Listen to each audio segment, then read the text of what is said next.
ऊपर बस में आया है पान खाते नहीं तो क्या किया।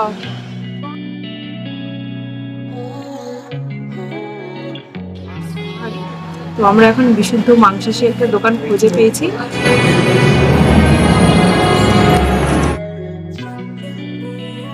গুড মর্নিং বারাণসী থেকে। আজকে আমাদের ডে 3 বারাণসীতে। তো আজকে আরো কয়েকটা জায়গায় যাওয়ার প্ল্যান আছে, চলো বেরিয়ে পড়ি আজকেও। তো আমরা এসে গেছি এখন আশি ঘাটে। আশি ঘাটটা এবার ঘুরে দেখবো, চলো। One, two, three, come on!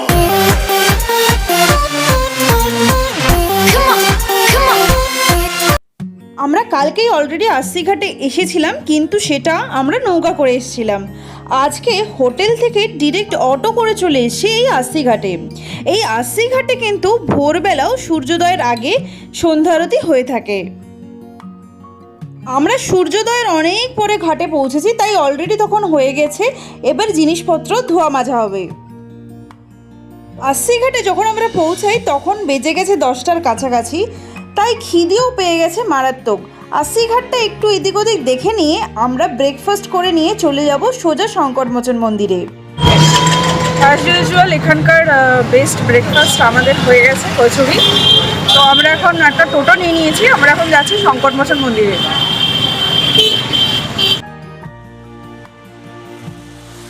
এই সংকটমোচন মন্দির বেসিক্যালি হনুমানকে উৎসর্গ করে বানানো হয়েছিল। মন্দিরটি 16th সেঞ্চুরিতে বানানো হয়। বিখ্যাত হিন্দু ধর্ম প্রচারক, কবি এবং সাধক শ্রী গোস্বামী তুলসী দাস এটিকে প্রতিষ্ঠিত করেছিলেন আশি ঘাটের কাছে। আর এই সংকটমোচন নামের অর্থ হলো কষ্ট থেকে মুক্তিদাতা। এখন আমরা এই সংকটমোচন মন্দিরেই যাচ্ছি।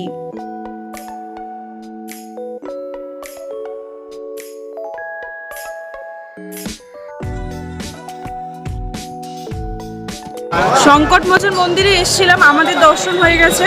তো ওখানে এখানে ক্যামেরা অ্যালাউড নেই, তো ক্যামেরা আমরা জমা রেখে গেছিলাম আর জুতো খুলে গেছিলাম এই পেছনের দোকান। তো 11টার সময় মন্দির বন্ধ হয়ে গেছে অলরেডি। আমি তোমাদের ভিড়টা দেখাচ্ছি যে এখন কত ভিড় জমে গেছে অলরেডি বাইরে। আমরা একদম 11টা বাজে 15 মিনিট বাকি এখানে ঢুকে গেছিলাম বলে দর্শন করে ফেলেছি, কিন্তু ভেতরে যেহেতু ক্যামেরা অ্যালাউড নেই সেই জন্য ভেতরের কোনো ছবি আমি দেখাতে পারবো না, আমি বাইরেটা দেখাতে পারি। এই মন্দিরটা 11টা থেকে 12টা অবধি বন্ধ থাকবে, তারপরে আবার এটা খুলবে। এই মন্দিরের ভেতরে প্রচুর সিকিউরিটি গার্ডও রয়েছে, আর একটা মিষ্টির দোকান রয়েছে, সেখানে লাড্ডু আর প্যাঁড়া পাওয়া যায়। আমার খুব ভালো লেগেছে, তোমরা চাইলে ওখান থেকে কিনে আনতে পারো।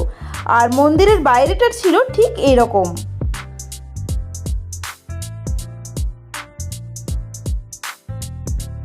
তো সংকটমোচন মন্দির আমাদের দেখা হয়ে গেছে, এবার আমরা যাচ্ছি রামনগর কেল্লা দেখতে।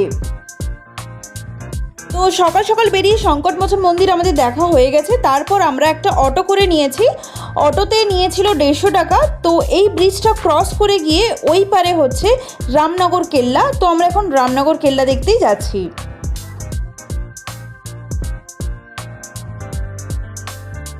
সংকটমোচন মন্দির দেখার পর আমরা এখন এসেছি রামগড় ফোর্ট। অটো করে এসেছি, 120 টাকা নিয়েছে।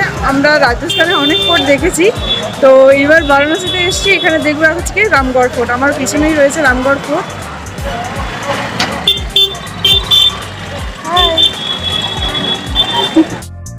এটা হলো ফোর্টটার সামনের পার্ট।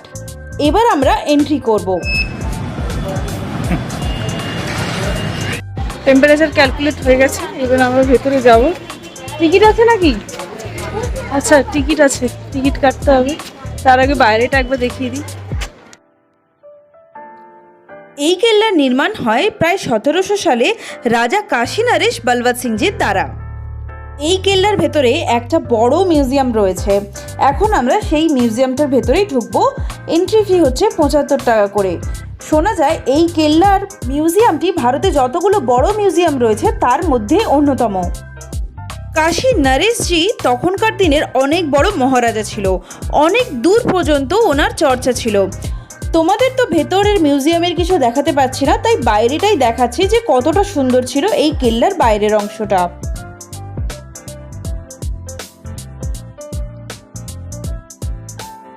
যেতে যেতে এখানে ডিরেকশন দেয়া আছে ওয়ে টু গঙ্গার ঘাট। এবার আমরা গঙ্গার ঘাটের দিকে যাচ্ছি।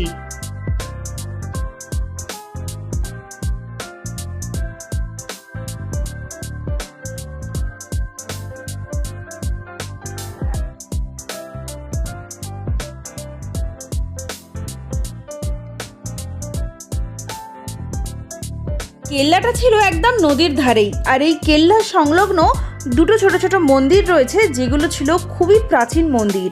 তার মধ্যে একটি অন্যতম হলো বিয়াস মন্দির।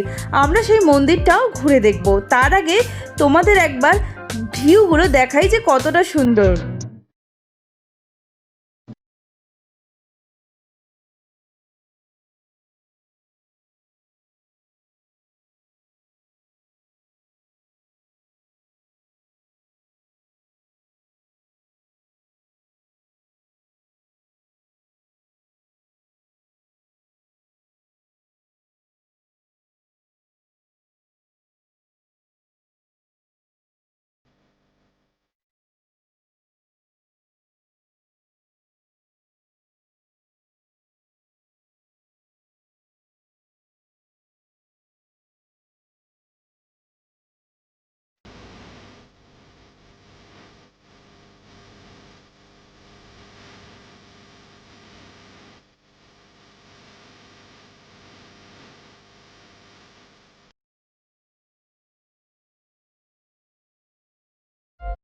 এই হচ্ছে সেই প্রাচীন বিয়াস মন্দির।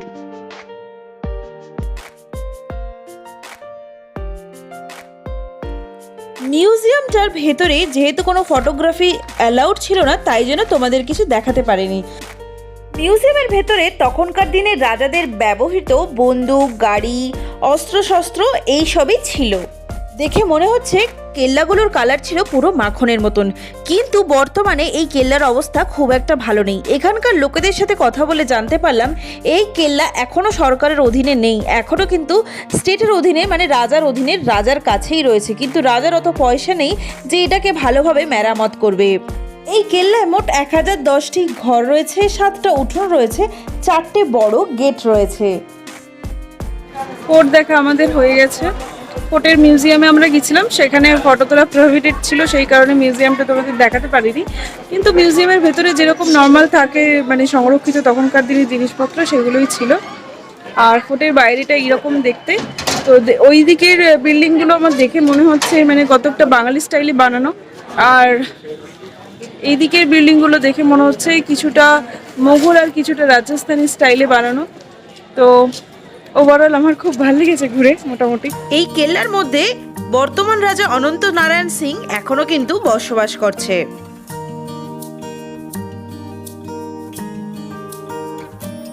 যেরকমটা আমি বললাম যে এখনো আমি দেখতে পাচ্ছি এখানে এখনো মানে লোকজন বসবাস করছে। পেছনে দেখতেই পাচ্ছ জামা কাপড় সব রয়েছে, ঝুলছে।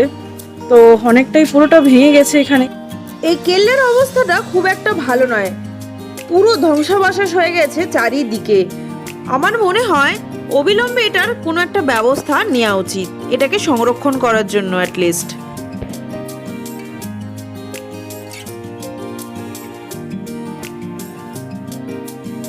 আমাদের কেল্লা দেখা হয়ে গেছে, বাইরে থেকে তোমাদের আরো একবার ভিউটা দেখিয়ে দিই।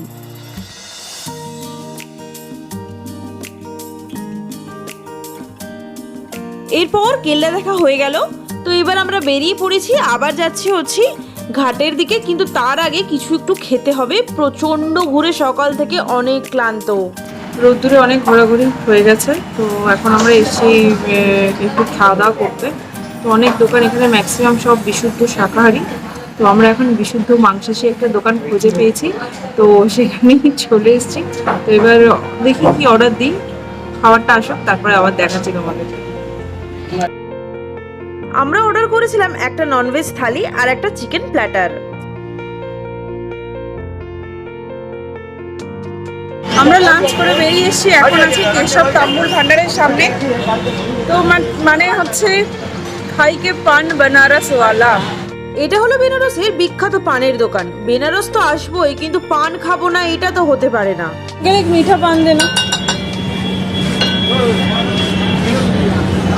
गिलोरी गिलोरी, हाँ मीठा पान मतलब गिलोरी ही होता है।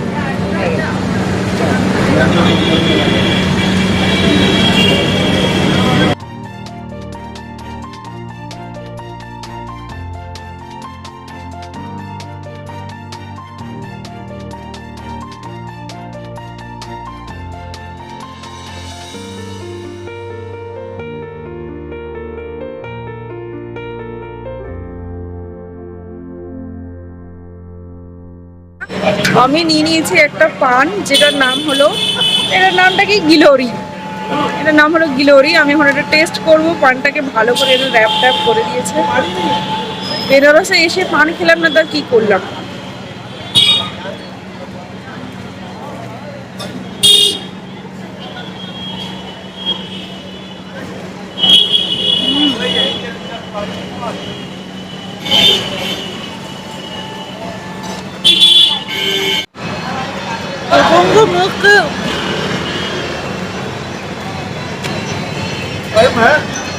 दही जो पिया ना तो एकदम एनर्जी आ गया।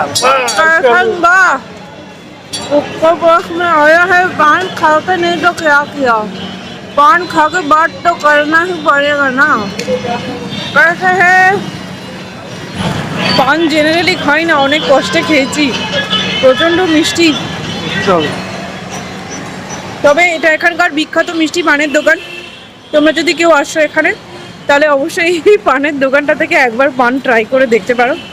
আমি যেটা খেয়েছি সেটা হচ্ছে গিলোরি, 35 টাকা নিয়েছে। এটাই এখানকার হাইয়েস্ট মানে পানের প্রাইস। তো পান খাওয়া হয়ে গেছে, এবার আমরা চলে এসেছি বেনারসের বিখ্যাত লস্যির দোকানে, পেহেলওয়ান লস্যির দোকান। তো এখানে আমরা এই লস্যিটা ট্রাই করলাম, দেখি কেমন খেতে। পুরো হাওয়া, লস্যি খাচ্ছি না হাওয়া খাচ্ছি, কিছু বুঝতেই পারছি না।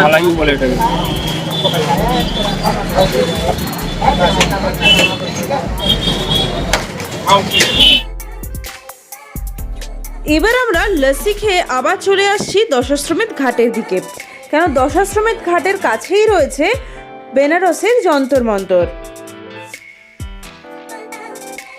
চলে এসছি আমরা মানসিং অবজারভেটরিতে।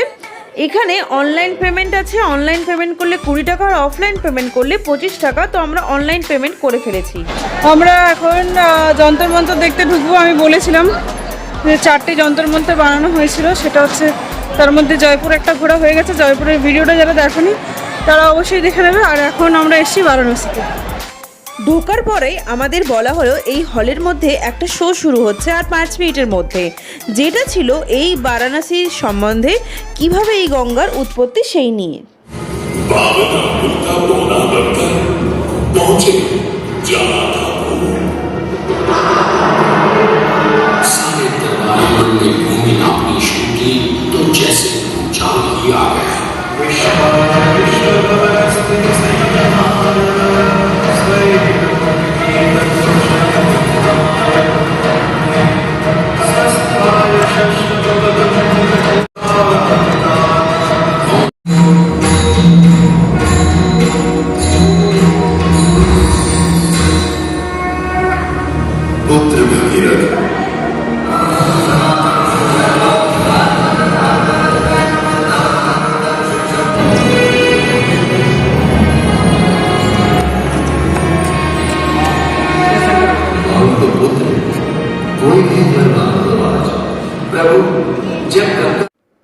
শোটা প্রায় 15 মিনিট মতন ছিল। তারপর আমরা বেরিয়ে এলাম, মিউজিয়ামটা ঘুরে দেখলাম। আমার সাথে তোমরাও এবার দেখে নাও বেনারসের যন্তর মন্তরটা ঠিক কেমন দেখতে।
তখনকার দিনে যেহেতু কোনো ঘড়ি ছিল না, তাই সূর্যের আলো দেখে টাইম নির্ধারণ করা হতো।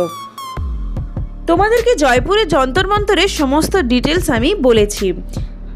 একইভাবে এখানেও একটা যন্তর মন্তর রয়েছে, যেখানে অনেক রকম যন্ত্র রয়েছে, আর সেই যন্ত্রের সাহায্যে লোকাল টাইম অল্টিটিউড মেজার করা হতো।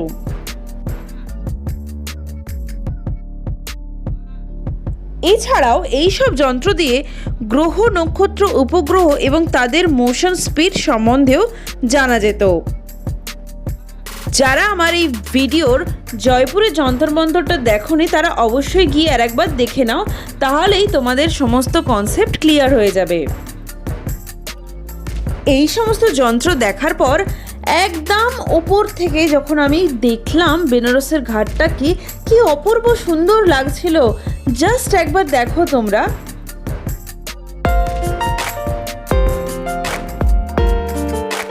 তোমরা অবশ্যই আমাকে কমেন্ট করে জানাবে আমার ভিডিও তোমাদের কেমন লাগছে, আর একটা লাইক অবশ্যই দেবে।